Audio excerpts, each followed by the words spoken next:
Where do I even start with this tag team, man? By far, one of the goofiest tag teams I've ever seen, but they made it work and it went dummy. The Monster and the Ghostface made for a very interesting demographic. That sounds like an AI sentence, I'm not gonna lie. But anyways, we're back with another banger. Let us know if y'all mess with it. And don't lie either, man. Like, don't lie. Don't gatekeep our channel. You know, we trying to get bigger and better, you feel me? But anyways, back to the program. Let's get it. In May of 2012, Daniel Bryan would feud with CM Punk, and this was the love triangle era with AJ Lee. Kane would be added to the feud after Daniel hit Kane with a chair. AJ would get passed around so much during this time, it was nuts. And AJ also left Daniel Bryan for Kane, so boys, be evil and mysterious, the girls mess with it. You know, I'm taking notes, bro, but I'm telling you, don't trust these females. But at No Way Out, Punk would retain his title after AJ would distract Kane.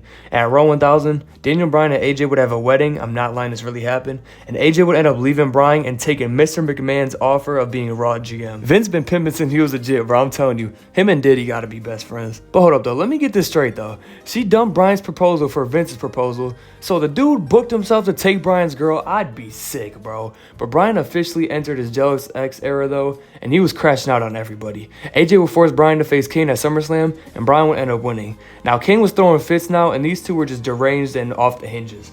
But with their lives falling apart, for the fans, the party was just getting started. AJ would enter them in an anger management class hosted by the one and only Dr. Shelby. Dr. Phil didn't have shit on Dr. Shelby, I swear. But Kane was a beast in the 90s and early 2000s, and Daniel had WrestleMania, but I don't care. This was the best work of their careers. But on the August 27, 2012 episode of Raw, Daniel would be put in the first class. As they were sharing with the class, a little kid would walk in with a goat mask, and Bryan was not going for that. Bryan would put the little kid in his place and press him, but Shelby would reveal that it was his son, and he was being a go for his school play. This man is sick and needs help.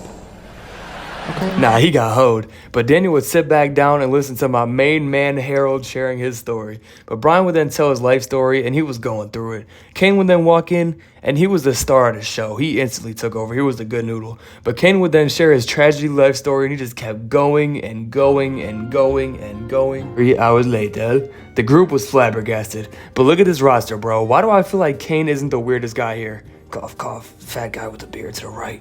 But this looked like one of Josh's classes in school. But anyways, next week, Shelby would ask them to make an anger collage. I'm not gonna lie, I thought Kane was gonna hide and wreck Harold, but if you know, you know. On the September 3rd episode of Raw, the group would show off their anger collages. Daniel would make a piece of paper with yes and no on it, and he'd rip it up. But this guy was a Looney Tune. But Kane wasn't any better. His paper was blank. He would turn into David Blaine apparently because he threw the paper into the trash can and lit it on fire. That was badass. But Bryan would then call him a teacher's pet. He was trying a little too hard. I'm not gonna lie. He definitely a little dirty macker. And Terry was in disbelief. He was not going for any of this. Dr. Shelby would then make them do a trust fall routine. Bryan would then fall back. Kane would literally catch a body. Literal bars. After that, Dr. Shelby would order Harold to fall back.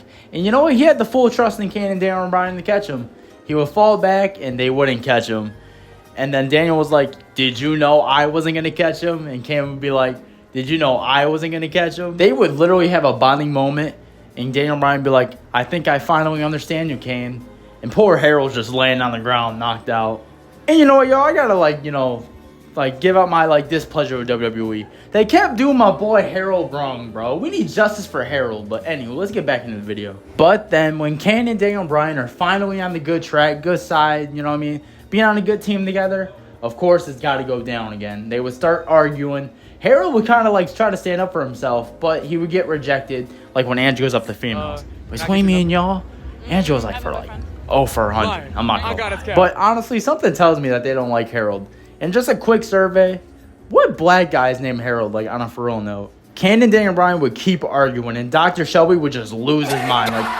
His freakouts, bro. He would have a massive freakout. After this, Kane and Daniel Bryan would have a one-on-one, but it wasn't a normal one-on-one. The WWE Universe would pick what kind of match it was. The match was either going to be a regular one-on-one, a tag team match, or they would have to hug it out. And Kane and Daniel Bryan, they didn't like hugging each other, I'm going to be honest. And you could probably guess what the WWE Universe picked, but The Miz was on commentary for this. I don't really know what the point of this was. Daniel would hug Kane, and then Kane afterward hug Daniel.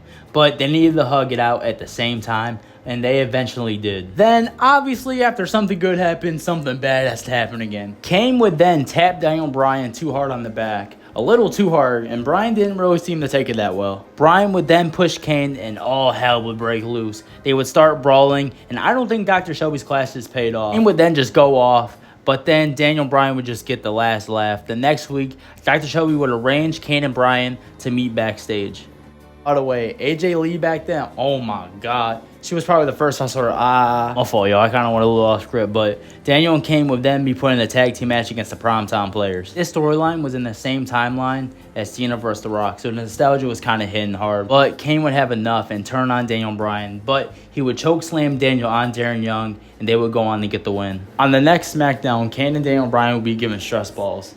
My teacher once actually gave me a stress ball. I don't know. I think she kind of thought I was a sped. But anywho, Kane would then say his ball was bigger than Daniel Bryan. And Kane was going to choke slam Kofi, but Dr. Shelby would come out and basically say that he would have to hug Kofi. The next Raw, Kane and Daniel Bryan would go on to win the tag team titles. And then they would fight over the titles and say, I'm the tag team champions. No, I'm the tag team champions. I don't know, bro. I think, like, in my opinion, that's, like, the best moment of, like, their whole, like, tag team together. No, I'm the... Bro, like, they would just walk around with, like, both belts. Like, I don't know, bro. Shit was funny back then. On the September 21st, 2012 episode of SmackDown, Edge would host a segment with Daniel Bryan and Kane, and they would argue about who's the tag team champions. Edge would interrupt, and Kane would end up hugging Edge. Daniel Bryan was having none of this, I'm not gonna lie. Daniel would cost Kane the match. And after the match, Daniel Bryan would be hiding in a bin with the tag team titles. Daniel Bryan would be in a match against Cody Rhodes, but Kane would come out and cost Daniel the match. On the next Raw, Shelby would sit Daniel Bryan down, and Kane would be the waiter. Concessions Kane was showing some potential of what's to come in the future, I'm not gonna lie. In the next part, they would be eating together, and just play the clip of them screaming. Appreciate it, dumbass.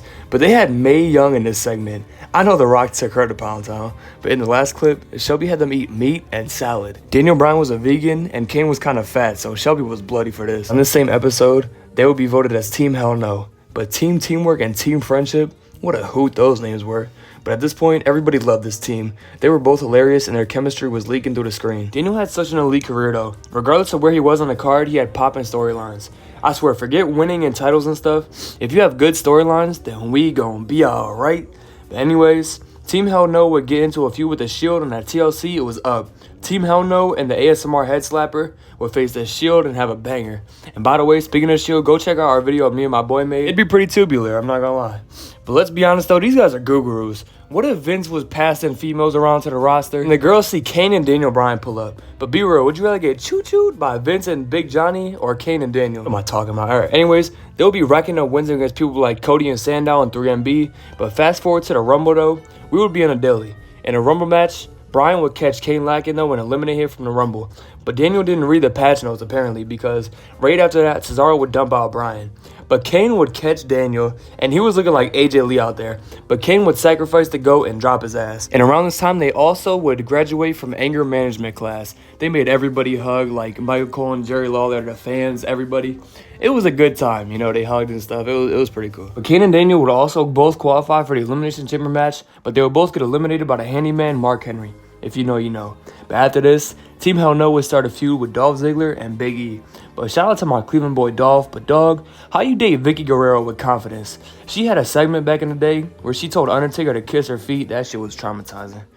Or was that a dream? I think I just leaked myself, Jesus Christ. Okay, anyways, Team Hell No would defeat Dolph and Big E at WrestleMania. And also, AJ Lee and Caitlyn were so tough, they gotta come back. I think AJ had a thing for Michael Cole though. Like, that's the real storyline everybody wanted to see. Forget Total Divas and shit, I wanted Total Cole. Cole was dogging AJ though, watch this.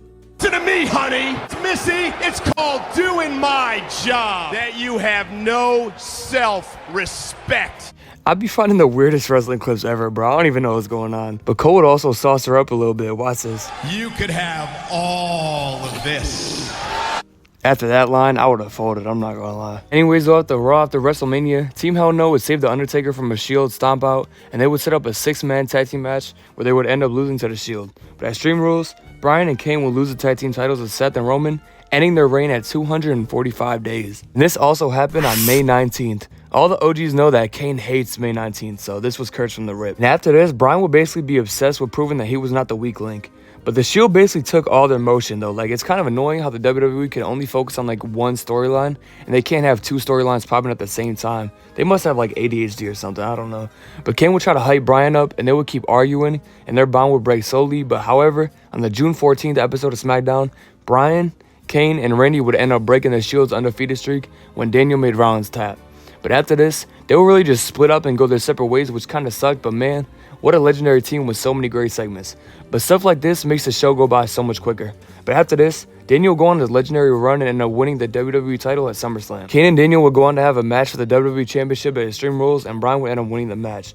But they were going to have a rematch at Money in the Bank, but of course, Daniel would get injured and get stripped of the WWE Championship. The feud would reunite in January 2015, and they would face off in a casket match where Bryan won to end their feud. But after this, they wouldn't really cross paths for a very long time, and Daniel had that career-ending injury and was forced to retire. But Daniel would become a SmackDown GM, and in 2017, Daniel would go to Raw by himself, get locked in Kurt Angle's office, and the lights would go out and Kane would chokeslam him. This segment was so ass, I wish I never saw it. But in 2018, Daniel will be cleared to return, and in June, he'll be feuding against the Bludgeon Brothers, which was Luke Harper and Eric Rowan. But I stopped watching in 2018, but I wish I saw that. It looked pretty cool. Daniel was about to get attacked, but Kane would come out, make the save, and they would hug it out. Paige came out and put them in a match against the Bludgeon Brothers for the tag team titles, and guess what pay-per-view it was at? That's right, Extreme Rules. That was just their pay-per-view at this point. But they would go on to win the match and win the WWE Tag Team Championships and have a live sex... No, I'm just playing. Unfortunately, they would end up losing and Kane would get injured, but that really put a nail in the coffin for this team. But since then, they had like 2 encounters. One in January of 2020 where The Fiend would interrupt Kane, but Daniel would come out and attack Bray and saved Kane. But fast forward to the 2021 Royal Rumble, they would tease their reunion by hugging it out, but Kane would chokeslam him. I guess he still never forgave him for the 2013 Royal Rumble. There it is, man. This team really never should have worked, but it did, and it was fantastic. Countless classic segments and pure entertainment. In my opinion, this makes us one of the best tag teams since the PG era, and I can say that with full confidence. But anyways, man, let us know what y'all think about Team Hell No. If you like both of us breaking the video down or just do different videos separately. But yeah, man, I mean... the wrestling YouTube scene has been taken over for like a decade by like British people, and you know what I'm saying, you just gotta get some diversity in there. Like forget all the lists and stuff. Sometimes you just need like a good old-fashioned white boy to kick you some knowledge sometimes. But like I'm not like a TikTok Riz Party white boy. I got like a little sauce to me, so you know what I'm saying. But anyways, like, comment, subscribe, and we out, man. Peace. That he's scary, it's as smelly as we fear. Kane is super smelly. Kane is super smelly. A dwarf!